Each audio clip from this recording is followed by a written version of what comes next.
እንግዲህ ፍቅርዬ ለሳንቾ እንደምናቀው ሳንቾ ራኬብን ሌቦች ሊዘርፏት ሲሉ ራኬብን ለማዳን ሲል ለራኪ የተወረወረው ለሱ ሆኖለት ተወግቷል። በዚህ ሰዓት እንግዲህ ራኪም ሳንቾን እቤቷ አስተኝታ እያስታመመችው ትገኛለች። እናም ፍቅር ደግሞ ሳንቾን ለመጠየቅ እንደተለመደው ባህላችን ወደ ህመምተኛ ጋር ኬድ የሆነ ነገር ያዝ አድርጎ ነው። ፍቅርም እንግዲህ ካላት አንጻር የያዘችው ሙዟን ገዝታ ወደ ሳንቾ ጋር ትሄዳለች። ሆኖም ግን ሳንቾ የተኛው ራኪ ቤት ስለሆነ ቀደም ሲል ራኪ ፍቅርና ጆካ ሲተቃቀፉ ስላየች በጣም ተናዳ ነበረ። እናማ እንግዲህ ፍቅርም ፈርታለች። ምክንያቱም ሰንዬም በጣም ነው የምትፈራት። ምክንያቱም ሁላችንም ደግመዋለሁ የምንጠረጥረው ነገር ነው። አንድ ሴት ልጅ ወደ ባላችን ስትጠጋ ሰው ሆኖ ማይሳሳት የለም ይሳሳታል የሚል ቅናት መንፈስም አለ። እነዛ ተደማምረው ፍቅርም ራሷ እንድፈራ ሆናለች። ሰላም ውዴ የተከበራችሁ አድማጭ ተመልካቾቼ ላይክ፣ ሰብስክራይብ፣ ሼር በማድረግ ጀምሩት። እንግዲህ ተጎቤ ጋር ወደ እነ ሰንዬ ቤት ሄድና በሩ ላይ ከደረሰች በኋላ ባክህ ጎቤ ይሄንን ነገር አንተ ይዘህልኝ ግባ፣ እኔ ትገባ ደስ የማይላቸው ሰኒ ደስ ስለማይላት ባክህ አንተ ይዘህልኝ ግባ ትለዋለች። ያምሻል ወይ እዚህ ድረስ መጥተሽ ታጠይቂው ስትሄጂ ሳንቾ ደስ ይለዋል ወይ ሲላት፣ እሱም አውቃለሁ ደስ አይለውም፣ ግን ደግሞ ሰንዬ ደስ አይላትም ትላለች። ነው የምትይው? ባለፈው እኮ ሰኒ ብቻሽን ብኮኝ ኖሮ አስገባሻለሁ እያለች መልክ ትሰራ አልነበረም ወይ? እና ዛሬ ሰው ለመጠየቅ ስቲ ምንድነው ማታስገባሽ? ታስገባሻለች፣ ነይ ዝም ብለሽ ይላታል። እንግዲህ በር ያንኳኳሉ። በሩን ለመክፈት ሰንዬ ትመጣለች። ጎቤም እንግዲህ ዛሬ መጣሁኝ ሳንቾን ልጠይቀው መጥቻለሁ፣ ግን ዛሬ ብቻዬን አይደለሁም ሰውም ጓደኛ አለኝ ይላታል። ከዛም ፍቅር ሰንዬ እንዴት ነሽ? ሳንቾ መወጋቱን ሰምቼ ልጠይቀው መጣሁ ትላታለች። እንኳን መጣሽ ነይ ግቢ ትላለች ሰንዬ። ጎቤም እንግዲህ አየሽ አንቺ እኮ ዝም ብለሽ ነው የምታካብ፣ ዝም ብላ ግቢ ነው የምትልሽ ልጅቷ፣ ዝም ብለሽ ነው እንጂ የምታካብጂው ልጅቷ ጥሩ ልጅ ነች፣ አንቺ ግን ዝም ብለሽ ታካብጃለሽ ይላል ጎቦ። ይህም ማለት ምንድን ነው እያላችሁ ያላችሁት አልገባኝም ምንድን ነው እያላችሁ ያላችሁት አልገባኝም ትላለች። እንግዲህ ሰንዬም ያው ውስጧን ስለሚበላት ምንድን ነው እያወራችሁስ ያላችሁት እኔ አልገባኝም ሲላት፣ ጎቤም እንግዲህ ምን ልጅቷ እኮ ተሳቃ ልትሞት ነው፣ ልጅቷ በስቀቀን እና ተሳቃ ልትሞት ነው፣ ምን በጆካ ጋር ምናምን ስላየሻቸው ያኔ ደንፎ ምናምን ትጭራለች ብላ ፈርታሽ ነበረ ከጆካ ጋር ስላየሻቸው ይላል። ጭራሽ እንደዚህ ብለሽ ማሰብሽ ሳይቀር ለሱም ታሚን ጀመረ ትላለች። ጭራሽ እንደዚህ ማለትሽ ማሰብሽ ጭራሽ ለሱም ደግሞ ለጎቤም ታሚን ጀመርሽ እንዴ በማለት ሰኒም ጥያቄ ታቅሉ። ለማንኛውም ኑ ግቡና አቤት ገብተን እንጫወተዋለን እናወገዋለን። ስለዚህ ነው ግቡ ለማንኛውም በማለት እንግዲህ ይዛቸው ወደ ቤት ትገባል።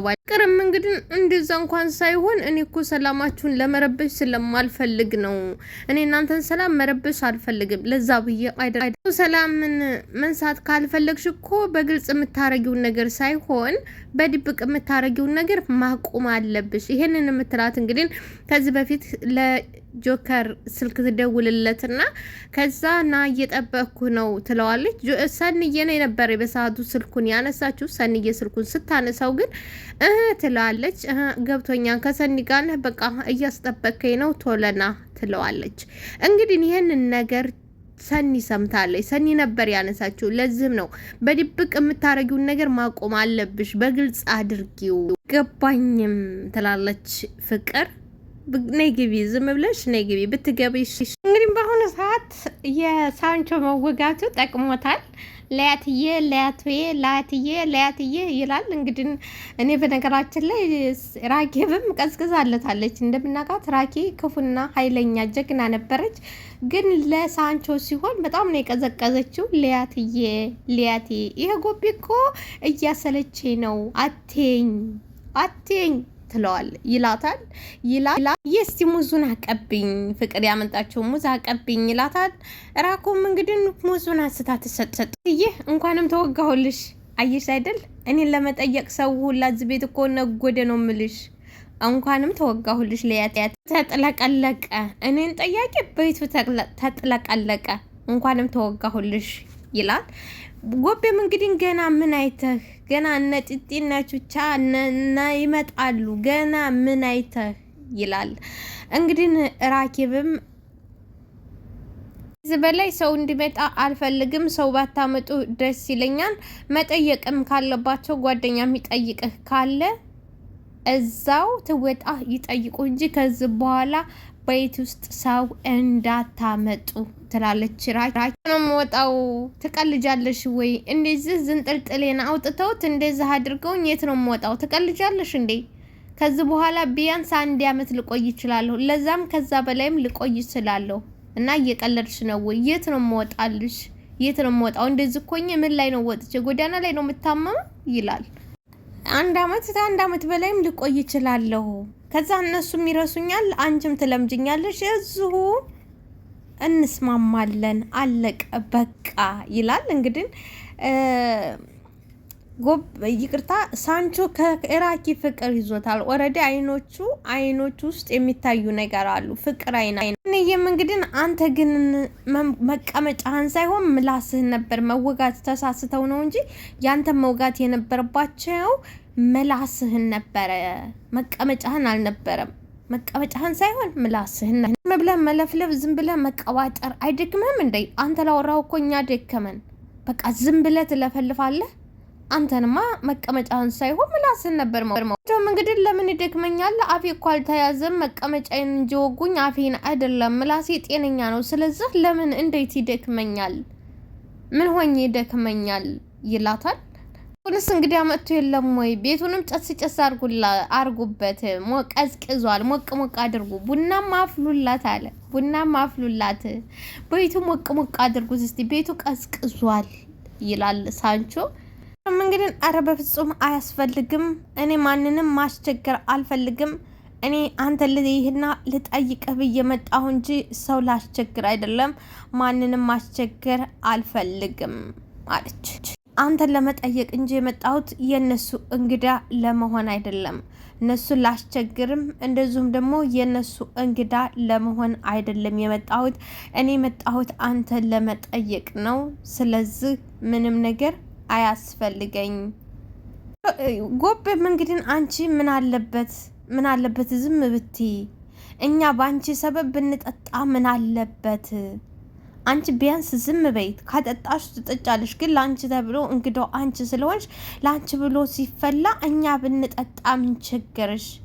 ምን አለበት ዝም ብቲ አለ ሳንቾም እንግዲህ ጎብላ እባክህ ዝም በል አሁን እኔ ትሻለኝ ላንተ እኔ ያፈላልሃለሁ እስኪ ሻለኝ ብቻ ጠብቀኝ። እርሜ ለስንዱ ማያ ለምጃለሁ። እንደዚህ እየተባባሉ ባሉበት ሰዓት ጆከር መጣ። ቀደም ሲል ጧት ላይ ጆከርና ፍቅር በድብቅ ሲተቃቀፉና ሰላምታ ሲለዋወጡ ራኪ አይታ ነበረ። ጆከር ፍቅርን እዛ ሲያደነገጠ፣ ራኪብም አይኖቿ ጆከር ላይ ሆኑ። ምሽህ ብቻ የሰኒም አይን የጎቤም አይን የሁሉም አይን ጆከር ላይ ሆነ። ራኪ በዚህ በኩል የራኪ አይን ልክ እንደ ጦር ይዋጋል። ጆከር ግራ ተጋባ። ቆመ ትቀራለህ ውጭ አትልም አለች ነው አላችሁ። ሳንቾ ተሻለህ አለ። ሳንቾም ምንም አለል እግዚአብሔር ራኪብም መቆሙን ፈልገው ነው ወይ አትቀመጥ እንግዲህ ምን ነው ጆከር ፍቅርን ሰላም አትላትም ወይ ነው ወይንስ ተገናኝታችሁ ነበር ወይ ብላ ጥያቄ ታቀርባለች። እንግዲህ ጆከር ተሸማቀቀ። በጣም ነው የተሸማቀቀው። ምድር ወደ ታች ስንጥቅ ብላ ብትወጣው ወደ ላይ ደግሞ ወደ ላይ ብድግ ቢያደርገው ምንኛ ደስ ባለው። ሽንቅቅ ነው ያለው። እንግዲህ ቀደም ሲል ምክንያቱም ራኪ አይታለች፣ ሰኒም ስልኩን ሰምታለች። ስለዛ ምን ነው ጆከር ፍቅርን ሰላም አትላትም ወይ ወይንስ አብራችሁ ነበር ተገናኝታችሁ ነበር ስትለው ጆከርዬም ፍቅርም ደነገጠች። አይ ሰላም ናችሁ ወይ አለኮላት በአጠቃላይ ሰላም ናችሁ ስላለ ያው እኔም እዚሁ ስለሆንኩ ለሁላችንም ነው አጋጣሚው ሰላም ታብሎናል። በቃ ሰላም ነው።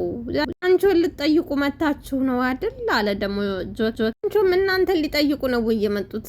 እናሳ እኔን ሊጠይቁ ነው? እኔ ነኝ የታመምኩት። አንታታ እንግዲህ እንደምታየው ነው እኔን ለመጠየቅ ይዘውት የመጡትን ምግብ እየበላሁኝ ይኸው እንደምታየው አምሮብኛል። አይ ደስ ይላል። ብላ ደስ ይላል። ፍቅር ትቆያለሽ? ልወጣ ስለሆነ በዛው እንድሸኝሽ ይላል ጆከር።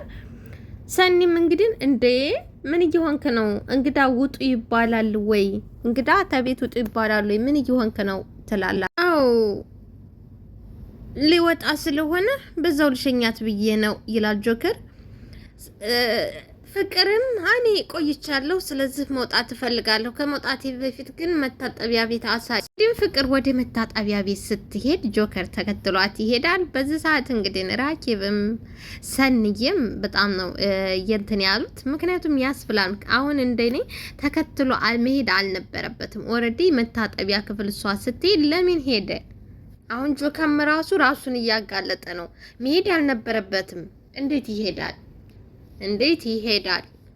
መሄድ አልነበረበትም። ሀረግዬ እንግዲህ ብሩኬን ፈልጋ ቆይ አንተ ውሻ አልለቀህም። እውነት እኔ ሀረግ አይደለሁም? የልጅን ያደረካትን ነገር እያንዳንዱን ነገር ዋጋ ካላስከፈልኩህ አለቀህም። እውነት እኔ ሀረግ አይደለሁም ትላያለች። በጣም ተናዳለች። ጢጢ መጣ። አልገባኝም ሀረግዬ፣ ቆይ ምንድን ተፈጥሮ ነው እሱን ለማናገር ሰፈር ድረስ የመጣሽው? ምን ተፈጥሮ ነው? ምንም አይደለም ልጄ፣ ሆድፍጀው ነው። ምንም አይደለ ሆድፍጀው ነው ትላለች ወይዘሮ ሀረግ። እንግዲህ ጢጢም ያለ አንድ ነገርማ እናት እንደዚህ ልትናገርና እንደዚህ ልትናደድ አትችልም። የሆነ ነገር አለ ማለት ነው። ባክሽ ነገር እንደዚህ አትሁኝ፣ እንደዚህ እንድኮኝ አልፈልግም ይላል ጢጢ። እንግዲህ ወይዘሮ ሀረግም እንዴት ልረጋጋጋ? አንድ አይኔ ነች። ምንም ነገር በሌለኝ በአንድ ልጄን የመጣብኝ አንድ ነች፣ ሌላ ምንም የለኝ። በአንድ ልጄ ሁሉም ነገር ይስተካከላል። ሀረግዬ ለልጅሽ ትቲ ጠንካራና ጎበዝ እናት መሆን አለብሽ። ሁሉም ነገር በቅርቡ ይስተካከላል። እንደዚህ ከሆንሽ እሷ እንድልኮ ነው። ስለዚህ አንቺ ጠንካራና ጎበዝ ስትሆኚ እሷም ጠንካራና ጎበዝ ትሆናለች። አልገደላትም፣ ጎርቷት ነው የሚሆነው። በፍቅር ደግሞ ሁሉም ነገር ያጋጥጋል። የማይድን ቁስልና በሽታ የለም። ስለዚህ አንቺ እንደ እናትነት እንደዚህ አትሁ። ህይወት አዲስ ነኝ፣ ነገ ትቀጥላለች። ልጅሽ ይህ ባለጌ ስለጎዳት ነገ ህይወቷ አይለወጥም ማለት አለ። እንግዲህ እስከ ዛሬ ድረስ እነ ጆከር እነ ኪራ ቤታቸው መነጠቃቸው ከቢሯቸው መባረራቸውን የጽናት ጓደኛ ምሩዬ አልሰማችም ነበር። ምሩዬ ትሰማ በጣም ትደነግጣለች። በድንጋጤ ጓደኛዬ ጽ የት ነው ያለችው በማለት ሲነገራት ወደ ተነገረባት ቤት ተጉዛ ስትሄድ የተነገራን ነገር እውነት ሆኖ ስታገኘው በጣም ትደነግጣለች። ለማንኛውም ነገር እናንተ ደህና ሆኑ፣ ሁሉም ወደ ነበረበት ይመለሳል በማለት ጓደኛዋን ታጽናናታለች። በሌላ በኩል ኒናን እንግዲህ ፈጣሪ ስጣትና የናሆሜ የልጁ እናት የነበረችው ሄለን አንስታት ወደ ቤቷ ወስዳት ምግብም ሁሉን ነገር አስተካክላላታለች። ላይክ ሰብስክራይብ ሼር አድርጉልኝ። ወዳችኋለሁ። አመሰግናለሁ። እሺ